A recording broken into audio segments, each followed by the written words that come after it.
লেখা পাচ্ছি emu emu আমরা উট পাখি হিসেবে জানি। আর অরিজিনাল ফিগার এখানে দেখতে পাচ্ছি। তো দাদা এসেছেন, অনিকেত রয়েছে, হ্যাঁ ওর সঙ্গে আরেকজন পার্টনার আছে, ও যাতায়াত করছে, মুভমেন্ট করছে, আরেকজন মুভমেন্ট করছে না। এই যে দৃশ্য না, খুব রেয়ার দৃশ্য। আজকের 16ই নভেম্বর আমাদের কাছে স্মৃতিযুক্ত হয়ে যাবে। সন্দীপ দা আছে ওখানে, অসিত দা আছেন, অনিকেত খুব হাস্য উল্লাসে রয়েছে, আর গৌতম দা আছেন।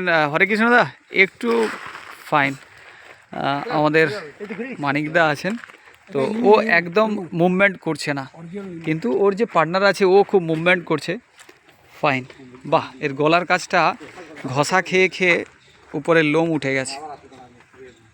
আমরা চিতাবাঘ দেখলাম, আমরা গড়গিল দেখলাম, কচ্ছপ দেখলাম, ওখানে ময়ূর দেখলাম, উট পাখি দেখলাম, আর কি কি দেখলাম, ভাল্লুক দেখলাম, আর কি দেখা যায়